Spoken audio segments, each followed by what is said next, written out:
My next guest has spent a lifetime painting the American West. His works are included in all of the great private collections of Western art. The fascinating account of his former New York City mounted policeman's life and work can be found in this book, which I'm proud to say I own, and it's a magnificent book. Western art, as you know, is now the most popular art in America and all over the world. Names like Remington, Russell, and the gentleman you're about to meet. These paintings that surround me today, none of us could afford. And they're all his originals. Some of them are absolutely priceless. And his story is about the most interesting story you've ever heard, better than most movies you've ever seen. And he is the Dean of Contemporary Western Artists, and we are very honored he's here. Here is Olaf Wieghorst.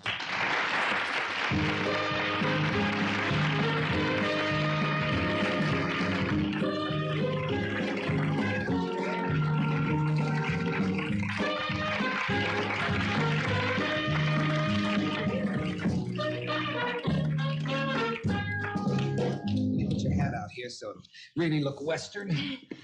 You want to perfectly Western? No, I won't let you forget it. All right. Have you ever seen me in a Western hat, Olaf? What? You got it back? See, you've heard of a fat head, haven't you? There's no hat that can fit me. Really? 7 and 5/8. Oh, no, 7 and... Oh, it's bigger than that. I don't know what it is now. That's it just 7 keeps and swelling 1/4. up. I'm Speaking swollen. of, The believe whole me. body is swollen. From the heat, I think. I used to have a smaller size, but since my painting starts selling, it's kind of swollen. Yours too, huh? Yeah, it happens. It does. Sure funny to see and listen to a Western man with a Danish accent. Well, I was born in Denmark. Yeah, I was born in Denmark many years ago. We really expect you to talk like John Wayne when you come out there. Hello, Well, Pilgrim. How are you? When I did something with John Wayne, he had me speaking with a Swedish accent. Yeah, he used to call you Swede, He used didn't to he? call me Swede, which is an insult to a Dane. Your early days in Denmark, Olaf, you knew of the American West. Oh, yes. When Were I you a was horseback rider there? Well, I can't remember the first time I sat on a horse. But anyway, my dad owned some horses, so I started riding from a real early age. Right. You see, and then he trained me to be an acrobat, and I was in vaudeville. And in 1908, I performed in the Tivoli Theater in Copenhagen. But I always loved paintings and drawings and the West, the American West. I was reading all these dime store novels, you know, of Buffalo Bill and Texas Jack. So I would paint all these bucking horses that I had never seen. What was going on in the West at the time you were over there? Was that the time with the wars here in the West and Pancho Villa and all that business? Oh, going on? yes. Well, later on, Pancho Villa there in 1916 started a revolution down there. Right. Later on, I was lucky enough to take part of it. So you went chasing after Pancho Villa? Well, yeah, you see, right after the First World War, the borders was closed and you couldn't get out. But I finally got permission to leave Denmark for 6 months. And I got a job on a ship. And I landed in Hoboken, New Jersey on New Year's night in 1918. And I didn't want to stay on the ship, so I slipped down the anchor chain. Yeah. And I couldn't speak a word of English. So I tried, and I finally got over to Manhattan. And I had a slip of paper with an address of my aunt in Brooklyn. You had an But I aunt in couldn't speak- Brooklyn. Yes, Isn't of all that times. great? So I was trying to find her. And I would show this paper to somebody, and they were in a hurry because it was New Year's night. And they finally showed me down in what I thought was a cellar, and it was a subway. You couldn't speak a word of English? Not a word. So I got down there, and there was a mob of people there. And a train would come in, and the doors would fly open, and a mob of people would come out and almost knock me down. And I was always taught as to be very polite.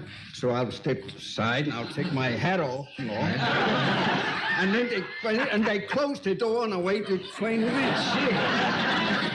How long were you I down did there? that so finally, I got on the train, and now I realize I went to Yonkers. Right. Then I went to Coney Island. Right. Then I went back to Yonkers. Then I went on Good BSA or whatever it was, IBM or whatever it was. Well, anyway, BMT. I think I hold the record or having the longest underground sightseeing trip of New York. Do you know how long you were down there? Well, I was down there one night, 2 days and one night. Yeah, it wasn't funny, and I got pretty hungry, you know. When you finally got out, did you call your aunt? I couldn't, how am I going to call it? I couldn't talk. Nobody understood. I could say 3 words, yes, no, and sure. Because it seemed to me, whenever you talk to somebody, they will always say, oh, sure. So all I said was sure. So anyway, I finally get off the train somewhere in Brooklyn, and I found my aunt's home. And when I pushed the button at the door there, then she wasn't home.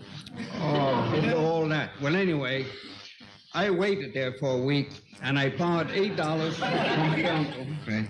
And I went back to Ellis Island. The boat had left. I went back to Ellis Island, paid my $8, passed the doctor. And then I was in here legally. Right. Then you headed for the West. Well, I'll tell you how that happened. You didn't get lost looking for the West, did you? Almost.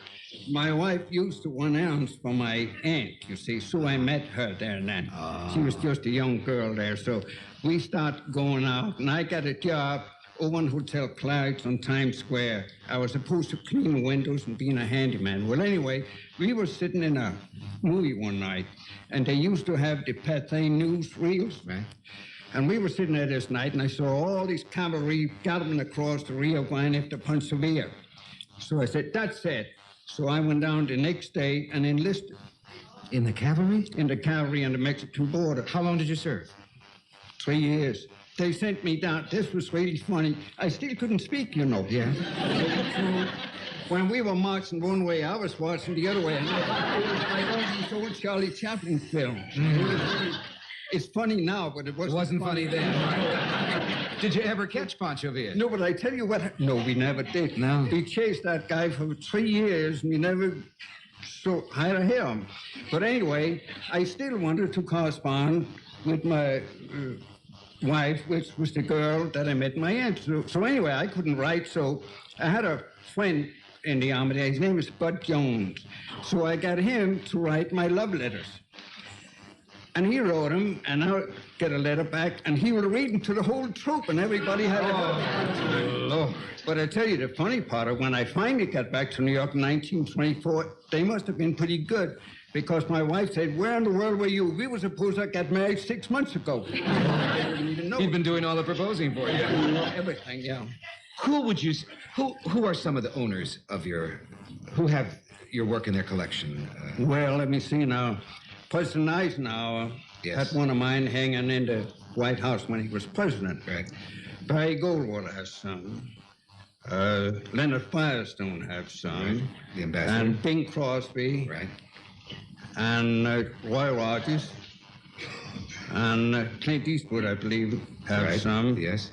And one of the big collectors is Snuff Garrett. Snuff Garrett got quite a few of mine. Record producer and a man of great note in music. Right. And I'll see who else. Well, Paul Whiteman has some. There's a lot of them. Sculpture is relatively new to your craft. It was first painting and then sculpture, wasn't it? You mean as far as I'm concerned? Yes.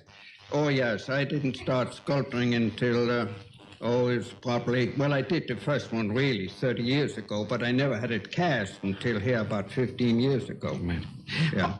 But my prime is painting, oil painting, yeah. Could we, let me do a commercial, Olaf, and if Linda could join us, and I know you'd like a pretty lady to join us. I sure do. We'd like to wander through your magnificent works here and show the audience. Thank you, that would be nice. Because we never could afford to hang them in our own homes, I'll tell you that. We'll be back. Olaf Wieghorst.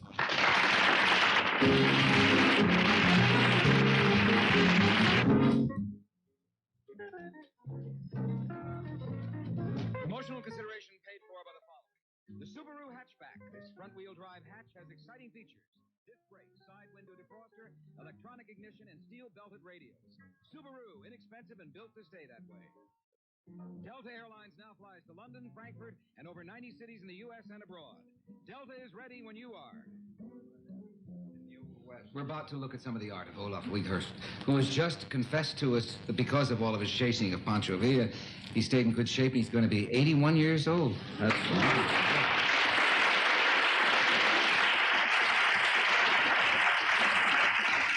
This is from the private collection of snuff garrets. That's right. And it's called Water Ahead. Water Ahead.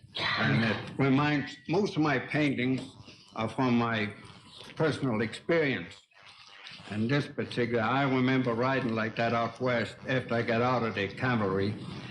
And I bought a saddle horse, pack mule, and it drifted up to Arizona, New Mexico. And when you came up over ice like that and you could see water ahead, and that was very important. Very pleasant sight. Do you paint through the eyes of the cowboy or the horse, Olaf? Well, I would Your say horses probably the horse. Oh, Yes. they're just magnificent. Probably the horse, because I've been looking. You catch them at moments that we see them, but don't. It's hard to say, but they don't register. A lot of people paint the natural stance of the horse standing. Right. You catch them at those wonderful action moments. Well, I've been bucked off a lot of them. Oh, that's it. Brown up. Come on, All Olaf. those muscles. And Linda, let's walk over here. Are these also from a private collection, Olaf? Not all of them. Right. That one there belongs to the Thackeray Gallery down in San Diego, and they handle quite a few. They're of your my representatives, paintings. aren't they? Yes. On the coast here, yes. Now, do you paint from photographs or memory? You just have you have no scrap or anything? All the photographs are right up here, aren't In they? my beautiful. mind, yeah. A lot of artists do. Try to concentrate and remember what it looks like and the way that. But do you ever have to go out and look at a horse to... I used to, but no more. No more. By now you know exactly what know they look like and what well. they're doing, right? And this is down on the border. We used to patrol the border down in Presidio, Texas, all along the Mexican border and up through Arizona and into New Mexico, along the Rio Grande. Oh, that's beautiful. Isn't that magnificent? Over here now. I love this painting. A few years ago, my son and I, we decided to do a documentary film on my paintings and my life.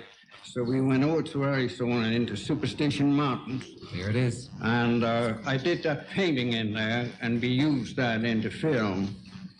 And we even showed how that painting was made, right from the blank canvas up into that stage that it's in now.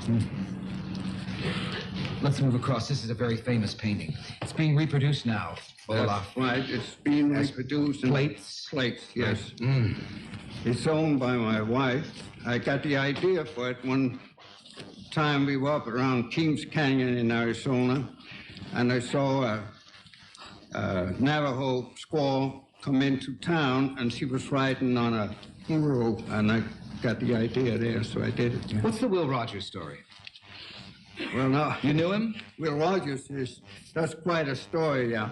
If you notice on my paintings, there's a certain amount of realism, a certain amount of detail, but he really taught me realism. And the way he did it, I was in the mounted police at the time. In New York City? In New York City. Right. And he was pinch hitting for Fred Stone. Fred Stone had crashed in an airplane, so he was pinch hitting for him. Right. And I met him there. I used to tie my horse in back of the theater. So I met him in there, and we got talking about horses. And he invited me into his dressing room. We got talking. So one night, I brought a little drawing in there. And there were several horses standing outside of a saloon. And there was snow on the ground, and there was a light in the window, and these horses were standing there. So I handed it to him, and he looked at it. He said, "Gee," he says, "that's really great." He says, "But," he said, "it seems to me there's something missing. They've been standing there a long time. Isn't there something missing?" So I looked at him. And he says, "Well, they've been standing a long time. Why the hell isn't there some droppings there?" So I asked, says, "Gee, that's right." And I took it home, and I fixed it. Did you?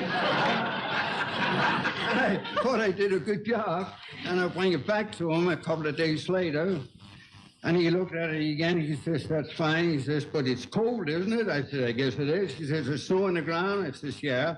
He said, "It must be about 20 below." I says, "Yeah, I suppose it." Well, he says, "Then why in the hell isn't it steaming?" So you took it home? So I took it home and I fixed that. But talk about tricks. I love when some old cowboy or rancher look at my paintings and they can recognize the horse, they can recognize the action and all that stuff. Let's look at this. This is, you did a lot of research on this, didn't you? Yes, that's the one on the Cherokee Strip in Oklahoma back in 1892. In April, I think it was the 12th of April, they were lined up about 25,000 people, and they fired off a cannon, and they all rushed in. They opened about 4 million acres. Made their claims on the property. Made their claim, yes. This painting is priceless. And then blast. That's also owned by the Thackeray Gallery down in San Diego. Right. Through their courtesy, they brought it up here.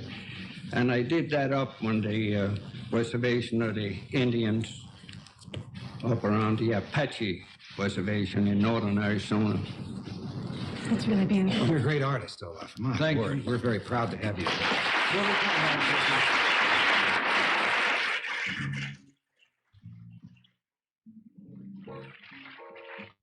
His guests return following these messages.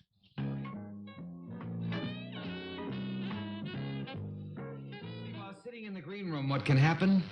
Olaf did a sketch for me to Merv. Olaf Wieghorst, 1980. Nice sketching. Thank you. We're very proud of that. These are the plates we were talking about. Right. That are now the copies. Gee, that's a beauty, isn't it? Look at that. See, if you ate all of your meat and you got to the bottom, you'd have an Olaf Wieghorst.